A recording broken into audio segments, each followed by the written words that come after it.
Action Com says, you know what's weird? People were lukewarm to Tron Legacy at the time. With Ares, Legacy has been elevated to greatness. Is that deserved? Are people letting go of their reluctance of Legacy? Honestly, Legacy did very well.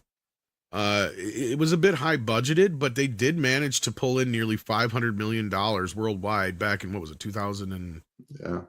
When Nine. came out? And Nine, some of yeah. us were saying that even at the time that this is a seriously great and underrated movie because it's not just a movie, it's a whole experience. And I was first among those people. If that movie is getting discovered by more people as a consequence of Ares, then fantastic. But yeah, it is true. The movie did underperform. And it did somewhat disappoint, and many people didn't understand its greatness at the time it came out. I remember. I would argue it actually overperformed, considering it was a sequel to a movie that had come out 20 years prior, 25 years prior, or whatever. Okay, I'll rephrase that. Years, yeah, it's 28 years. Yeah. It overperformed relative to what anyone with all faculties in somewhat working order should reasonably expect it to do, but it underperformed relative to what Disney stupidly thought it would do when they budgeted and scaled the whole thing. How's that? Yeah, that's so absolutely Disney accurate. Were the ones, yeah, right. Like if they would have budgeted Tron Legacy at closer to 100 million instead of 170 or 180. Yeah, and I mean even with the money they brought in, they still were profitable. And then the show, they did a TV show off it, and it also had toys, so it's not like it didn't have a secondary life. But the problem was, like you said earlier, is they waited too goddamn long for a sequel. They didn't care about Tron after they bought Star Wars and Marvel.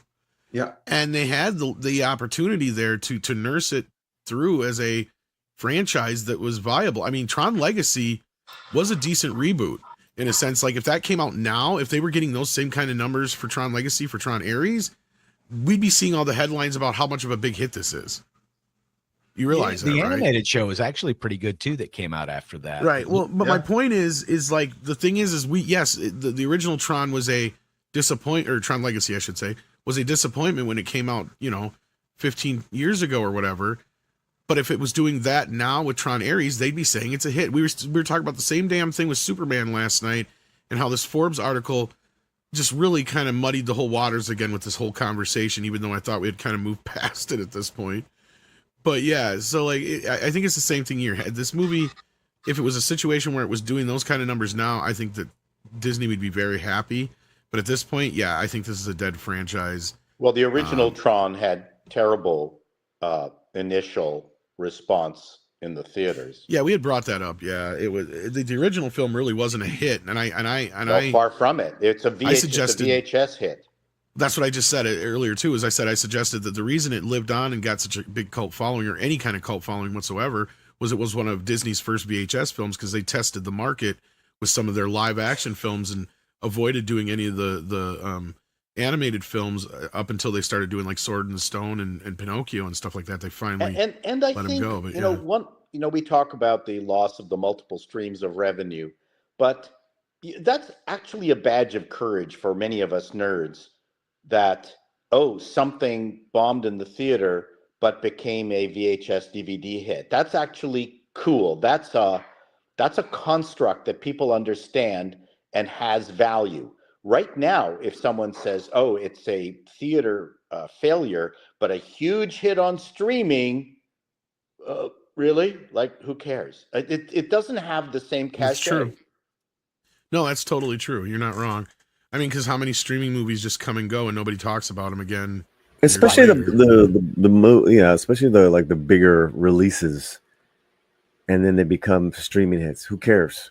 Yeah, they don't have that staying power. No, right. Well, plus the fact that you own it. Like, but the point I wanted to finish was that there's been plenty of films, quality films like a Tetris, Flaming Hot, that they release on streaming and no one hears about them, and then there's people like Tom and you guys that talk about them are like, this is a great what that's probably the only link to what you're talking about that still exists nowadays. It's not as much fun. It's not. Prey was like that.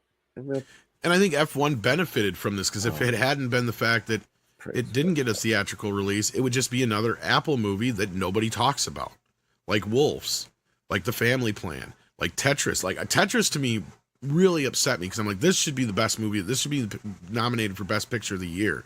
And the only reason it's not going to get any notice whatsoever is because Apple didn't give a shit and they did not put it in theaters. And now it's not a theatrical film, as Paul pointed out. It's just a streaming movie. And it's one of the few that we still talk about. How many of the hundreds of other streaming films do we never talk about again because they come and they go? Even The Samaritan is one that I do bring up from time to time, but it's getting lost in a lot of people's memory. And if they don't get that sequel out pretty soon, I don't think people are going to care. For those who forget what I'm talking about there, that's that Sylvester Stallone movie that was basically Black Adam before Black Adam came out. That was fun. Yeah, that was I fun. liked it a lot, yeah. Yeah, and I would say The Family Plan would have done great in the theater. I think so, too. I think Wolves would have done great, too. That one was one of their biggest mistakes. That would have come out at Christmas, and there wasn't a whole lot of competition at that time. I think Wolves would have played very well over Christmas. And, I mean, they got lucky with F1, but really, is anybody really making that much money off of F1 except for Brad Pitt and Jerry Bruckheimer at the end of the day is my question, because we brought this up with Superman last night, because they spent $200 million on that movie, and all that movie was loaded outside of the U.S. Did they really make any money off of F1? I'm curious. You know, because if they're claiming that Superman wasn't profitable, I'm sure they made a lot of money just on. If Superman wasn't profitable, then I don't think F1 was. F1, I think, I don't know this, but just watching it twice, seeing all the branding in the film from F1. That's not my point, though. I think I'm saying is that I think they already started from, from being like I said in the black. Brad Pitt and Jerry Bruckheimer made out like bandits with F1. They made somewhere in the $200 to $300 million range. Warner Brothers, on the other hand, they paid $200 million to distribute F1. They didn't get any of that, advertising money out of that. Now, they would have for Superman, but now Forbes dropped this Superman article claiming it wasn't profitable. And I'm sitting here going, well, F1 made the same amount of money. Most of it was overseas. They spent almost the same amount of money to purchase the distribution on it that they claim Superman cost to make. So how is one of hit and not the other? That's my question going into this. So to me, I'm saying, okay, so there is clearly a profitability margin in there that people aren't getting it to.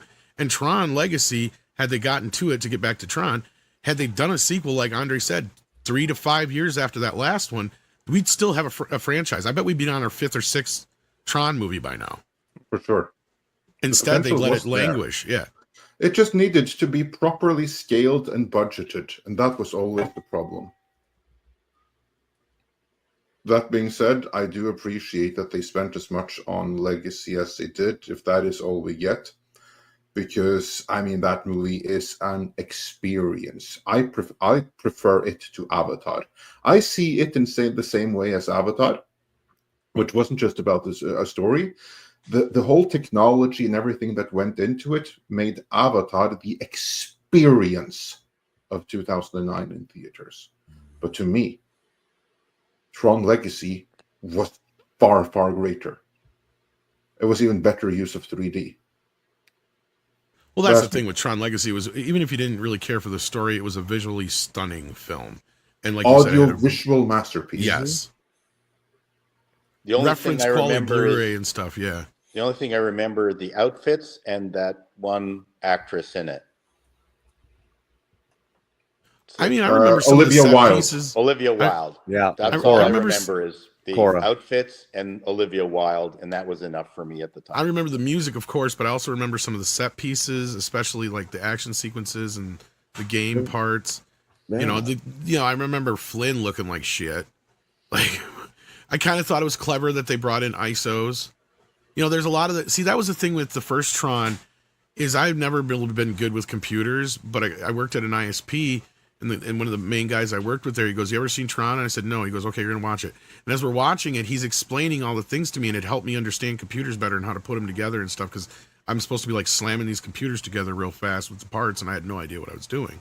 So that kind of helped me understand this shit.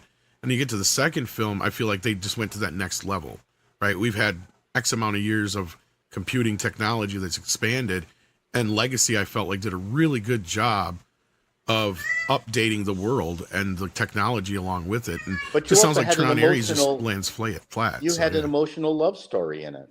Yeah. Well, not only that, it was Flynn's son. You had a lot more connections to the original film. Bruce was there at least. as a character, even if his. You sure Tron didn't show up at one point as the program, Andre? I thought he showed up at the end, but maybe I'm misremembering. I haven't watched Tron Legacy No, it was in years. Master Control shows up at the very end. Okay. The David Warner character, which kind of screams sequel. Yeah. I couldn't remember. Yeah, it's been a year since I've watched Legacy, but yeah. No, I'm talking about Ares. Ares at the very end. Oh, Ares, yes, yeah. No, I'm talking about the end of Tron Legacy. I thought Tron. I don't remember. The program I don't remember that right now. To me, it wasn't important. I just have to address this super chat right now. Sure, Jason Webster says a Tron film without Tron, WTF. And yeah, that's what this was. But again, that I can kind of like, I can accept that. Yeah. Because we've seen that before. That's the Pink Panther all over again. Remember the Pink Panther. As far as I'm concerned, there are 5 Pink Panther movies. 4 of them has Pink Panther in the title, and only 2 of those 4 actually features the Pink Panther.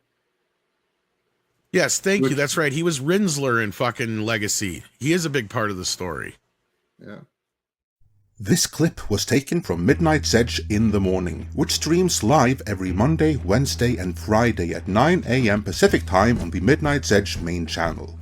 There you can send in your live questions and comments before clips and full stream replays are uploaded to Midnight's Edge live archives.